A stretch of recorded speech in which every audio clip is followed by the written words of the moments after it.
Okay. Kung ang plea bargaining ay para makakuha ng lesser penalty or sa charge lang bibigay sa kanya, mag-enter siya ng guilty, yung trial naman, ito na yung formal tribunal process in the competent court, competent tribunal proceeding. Kung saan, ang accused o yung victim, offended party, kasama ng kanyang lawyer, magpapasent ng ebidensya para matunayan na nakamit ang crime, na ang tao kusado ang nakamit ng crime. May pagkakataon din dito yung accused na magpasent ng kanyang ebidensya upang patunayan naman niya ang kanyang evidence. Now, na kanino ang burden of proof? Tanong sa board exam yan, CLJ. Okay. Nasa prosecution ang burden of proof. Ano yun? Ikaw ang nagreklamo sa akin, ikaw ang may responsibilidad na patunayan na ginawa ko nga yan. Nakuha niyo? Kaya burden of proof, nasa kanya ang responsibilidad na maglatag ng ebidensya kasi pinagbimintangan mo ko. Yun ang sabi ng korte o ng batas natin. Okay? Kaya ang pinag-proof lang naman ng offended party dyan na siya ang gumawa. Ang pinag-proof naman nung accused, siya ay inosente. Kabing trial. And then, ito na, the promulgation of judgment. For example, question din yan. Those are clear in my mind. Kundi nung time ko, nung mga previous na nilecturan ko. It is the reading of the judgment given to the accused. Matapos ang lahat ng pagdinig ng judge, papasahin na sa korte kung ano ang desisyon. Okay? Na ibibigay sa akusado. It's either dahil sa kakulangan ng ebidensyang pinahayag sa hukumang ito, Igawan de la Cruz ay pinapawalang sala. Or, Igawan de la Cruz ay matunayan, di ba, na guilty, nagkasala, beyond reasonable doubt. Walang pagdududa na ikaw ay nagkasala. Decision, ito na. Decision is the judgment by the court or of justice or other competent tribunals after the presentation of proof in an ordinary or criminal case upon stipulation of facts upon which the disposition of the case is based. Anong kaibahan sa ng promulgation of judgment sa decision? Ang decision ang resulta ng pagdinig. Copy? Hello? Base sa kanyang pagdinig, decision ng kanyang decision, yun yung kanyang resulta. Yung promulgation, yun yung pagbasa ng desisyon. Okay? Appeal.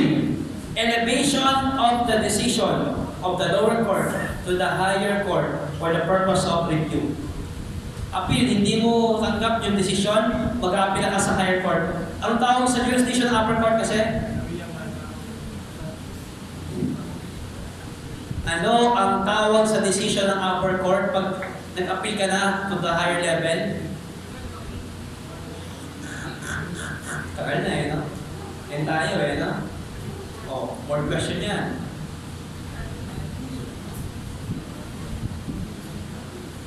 Yung nagdinig sa for the first time. Original. Oh. Pag nag-appeal to the higher court,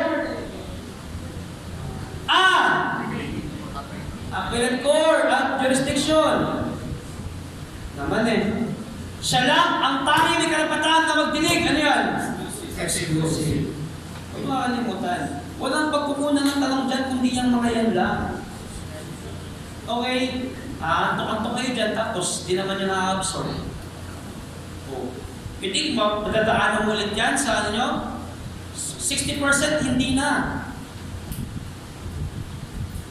I'm telling you, 60% hindi mo na madadaanan yan. Maliban talagang responsable ka.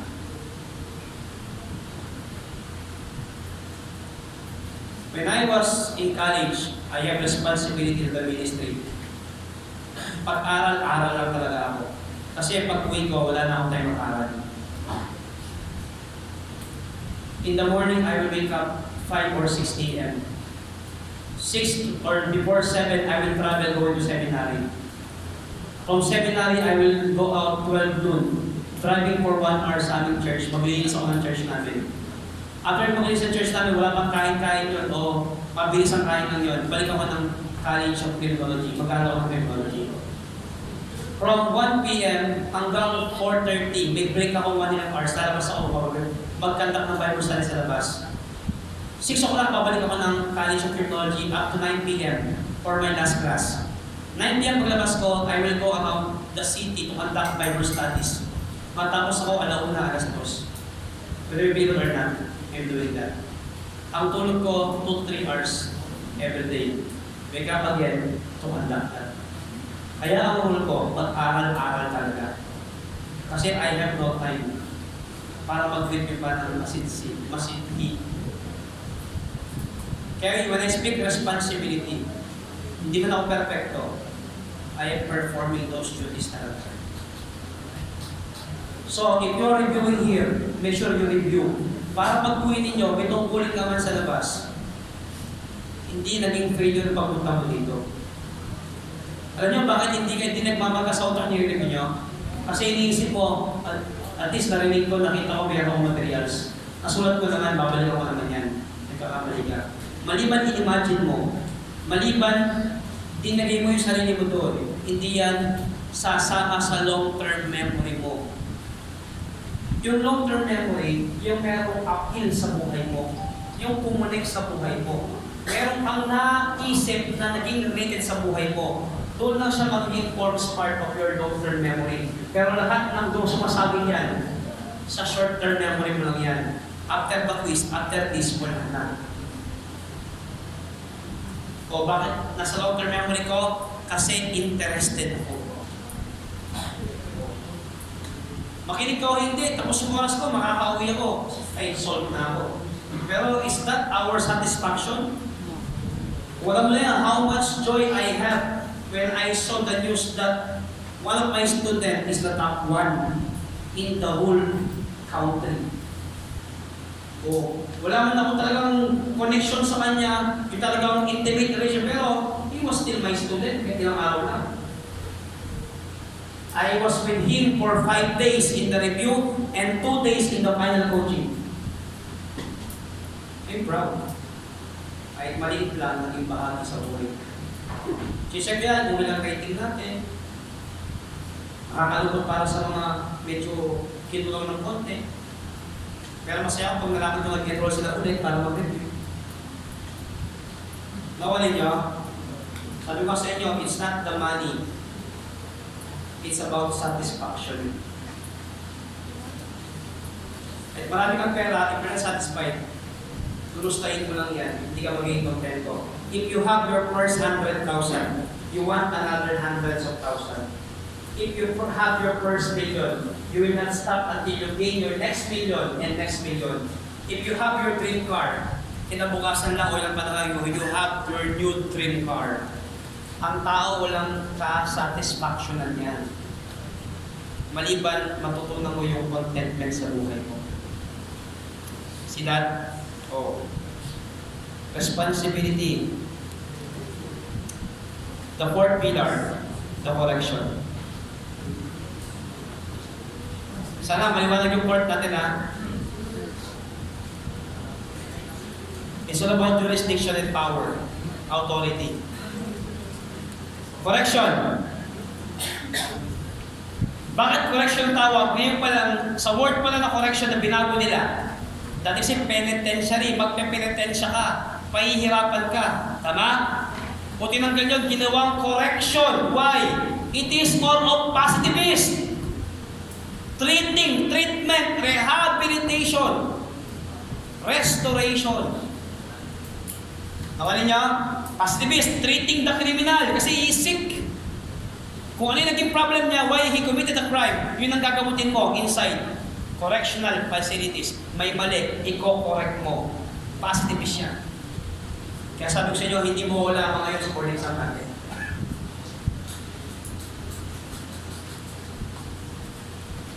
Concept of correction. The branch of criminal justice system concerned from the custody, supervision, and rehabilitation of criminal offenders. It is the field of criminal justice administration which utilizes the body of knowledge and practices of the government and the society in general, involving in the practice of handling individuals who have been convicted of offenses for the purpose of crime, prevention, and control. Hindi lang niya basta ginagamot yung correction, yung convicted, hindi lang niya kinocustody, hindi siya supervise, ginagamot din niya habang piniprevent niya ang crime commission sa labas.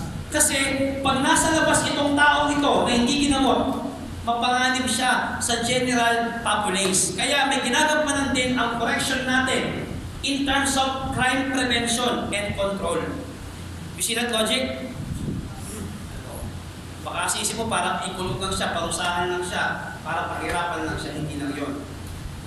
Today's concept, safekeeping and rehabilitation for correction branch natin.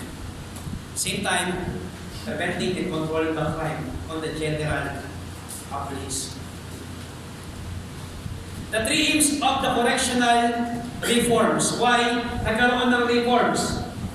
To provide judges with more options to deal with the offender through the use of probation, day fines, commitment to community treatment centers, pre-trial release, and other measures short of imprisonment. When you say correction, it's not all about institutional. Kaya yung correction program natin, meron kang institutional at meron kang non-institutional. The word correction comprises both. Copy?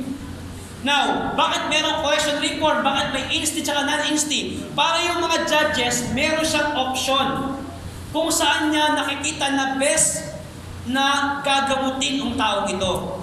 Kung siya ba ay pang probation, community-based, meron mga day fine na tawag eh. Sa other countries, trabaho ng umaga, paggabi uuwi sa kulungan. Tama?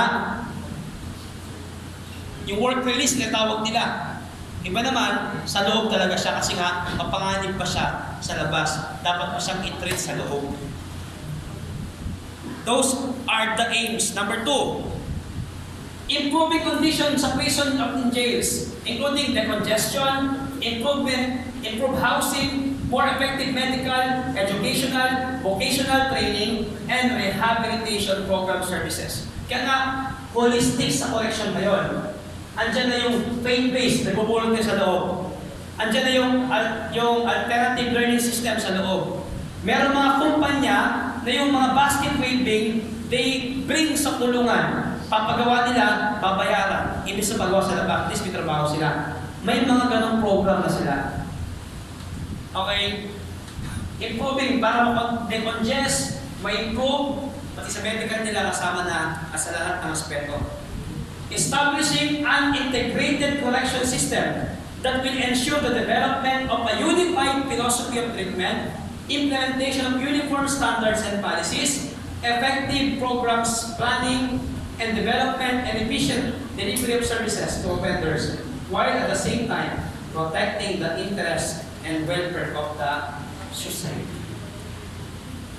These are the three aims of correctional reforms. Additional, Bureau of Prison is entrusted with two broad goals. Number 1, isegregate mo from society ang mga tao that acts have been proven themselves dangerous to the society.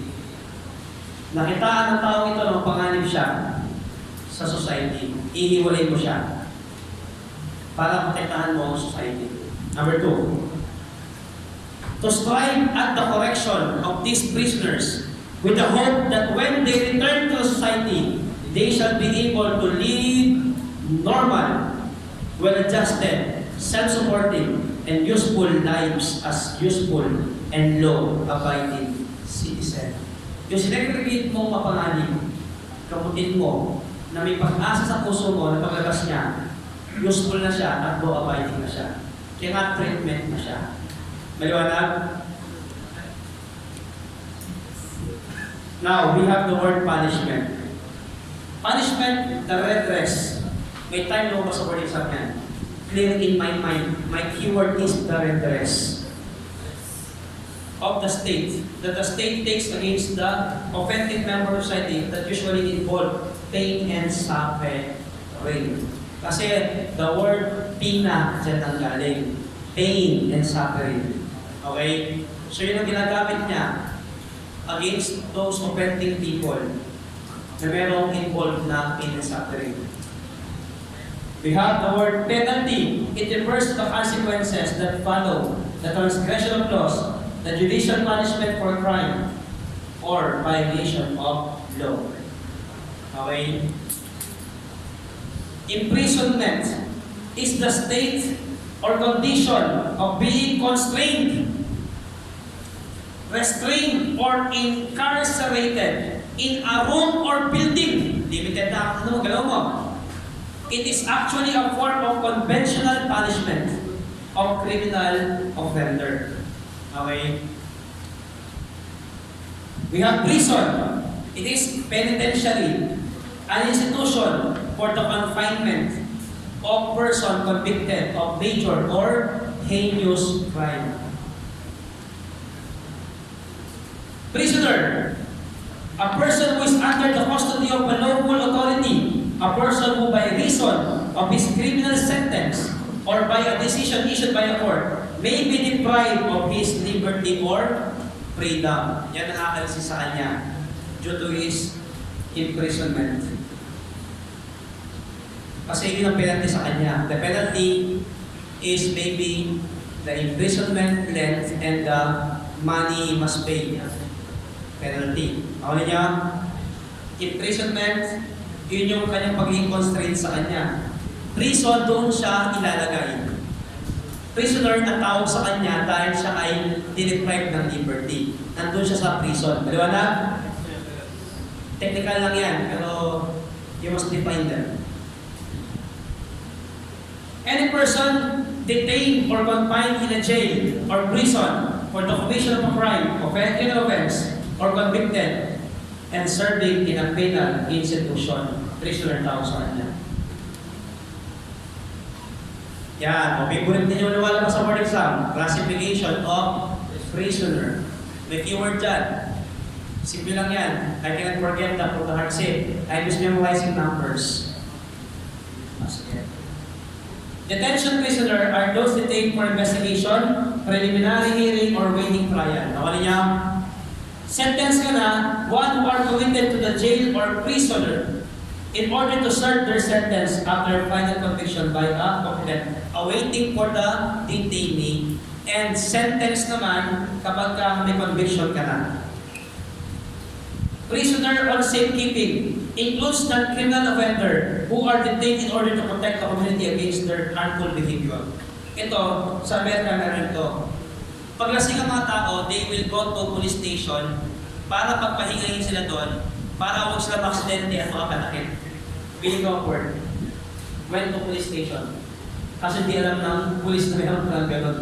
Kasi sa Amerika gano'n ginagawa nila. Tama? So, safekeeping lang. Okay, favorite ninyo. Para please maalala. Municipal, city, provincial, insular, or national. Municipal, mababa. Next niya, city, provincial, tas national ka na. Liwanag? Municipal, from 1 day to 6 months. Hello? 1 day to 6 months. After mga 3 years na yan. Tingnan niyo paano. City, 1 day to 3 years. 1 to 6. 1 to 3. Kaya, 1 to 6 months, 1 day to 3 years. Ito naman, kunin mo lang yung 6 dito. Dagdagan mo ng 1 day. Lagi may 1 day ang distinction niya kasi para ma-separate, tama? Dahil 6 months ito naman, 6 months and 1 day. Para ma-separate dito. 6 months and 1 day to 3 years.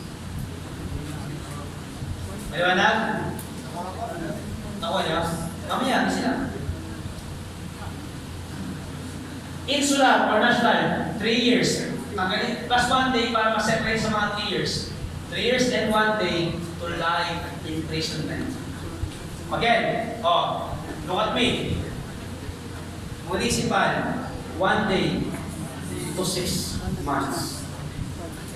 City, 1 day pa din, 1 to 3 years.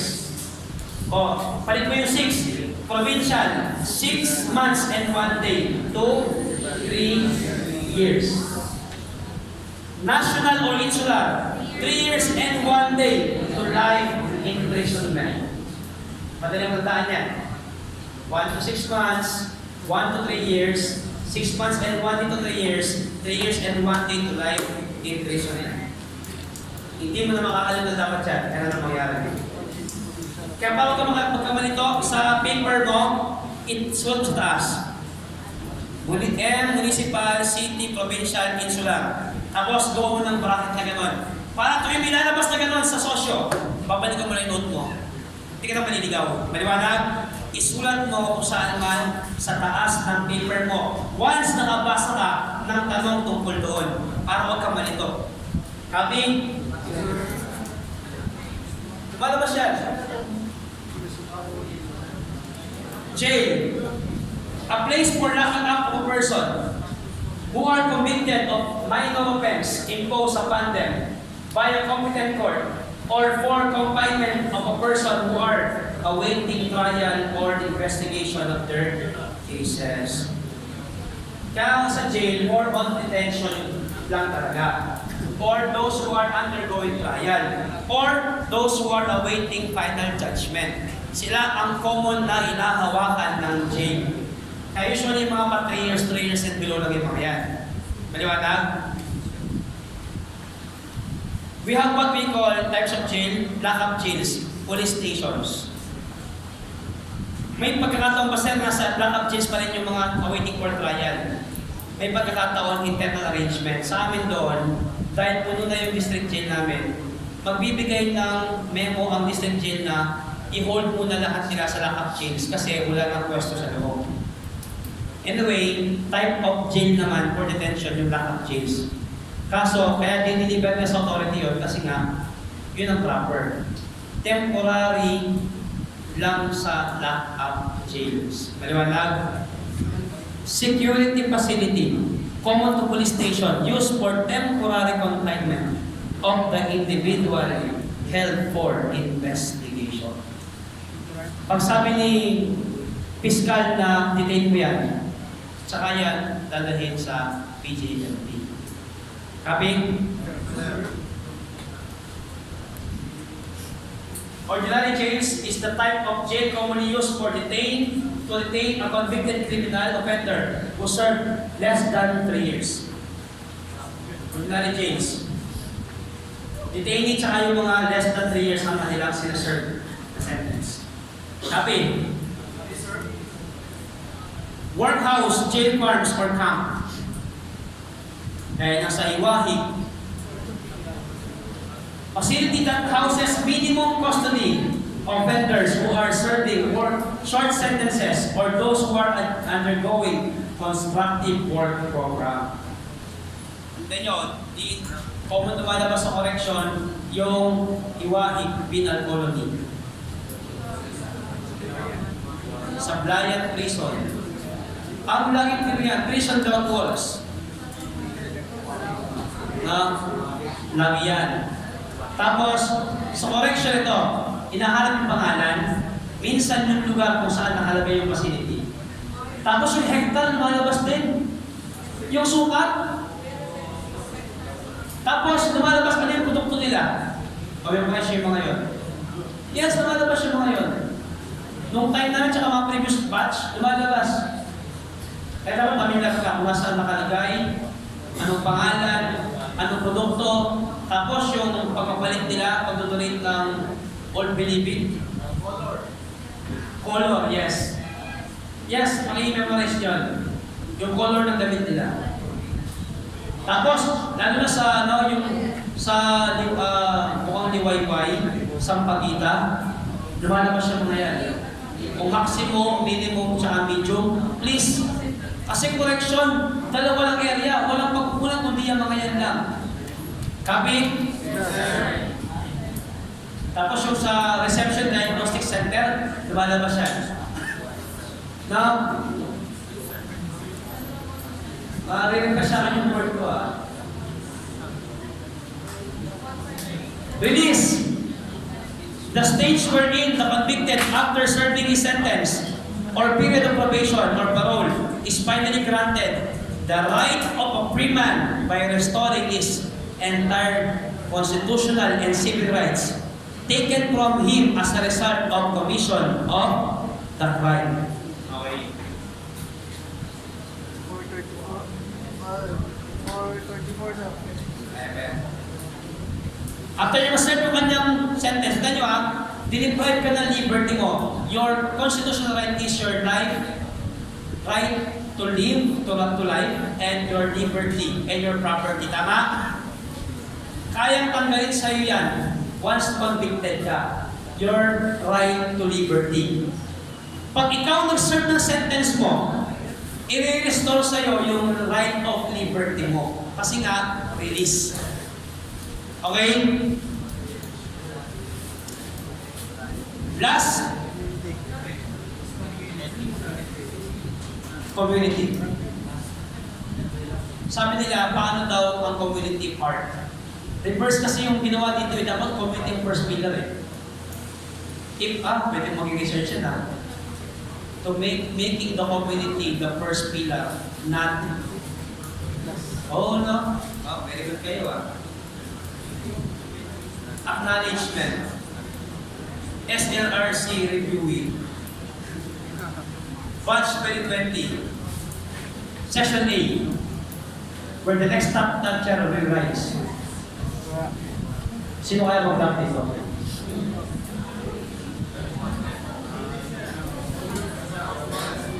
Baka silent killer ka lang Ngayon pala, pag-uwi mo, tutuloy nyo ka. Lahat ng material dyan. Ginaganon mo.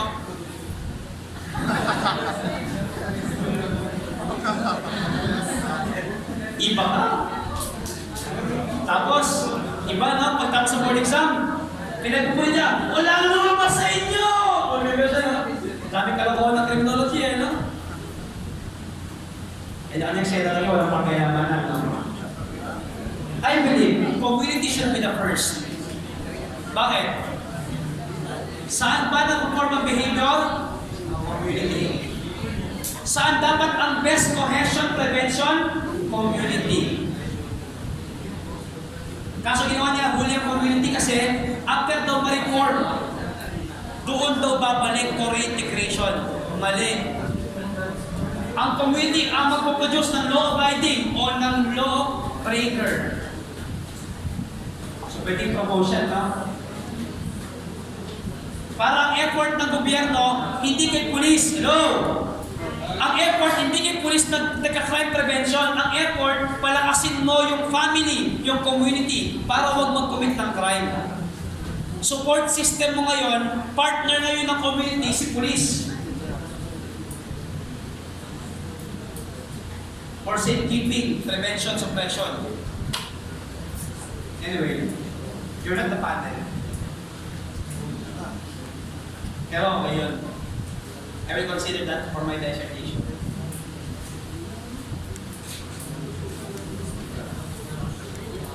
Community.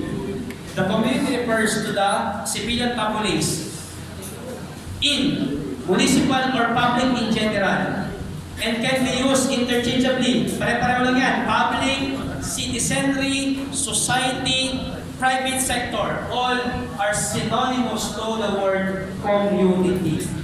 Nakuha niyo? Civil populace, municipal, etc.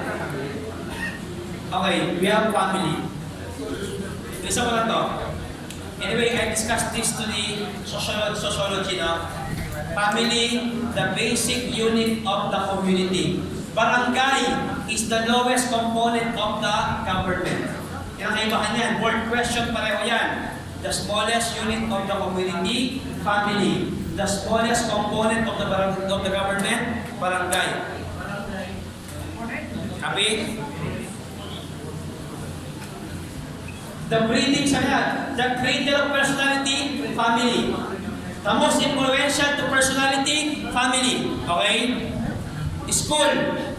The second most influential to the child's development. Bakit daw? Under juvenile news tomorrow, you will see after the family siya na yung merong pinaka-longest contact hour sa bata. Ano niyo? Nakakatulong sa formation ng moral ng tao, ng bata. Church provide worship, spiritual and moral training sa character ng individual. The church influence people's behavior with emphasis on the morals and life's highest spiritual values, the worth of and the dignity of the individual, and respect of the people's lives and properties. The church generates a strong will of the people to oppose crime and delinquency. Di ba sa inyong mga nakapag-aral, karamihan sa kanila hindi gumagawa ng krimen? Maliban, gagamitin mo yung katalinuhan mo sa paggawa ng krimen. Kaya naniniwala sila, community, pwede makapagtulong yan sa crime prevention. Good family, good school training, and good church involvement.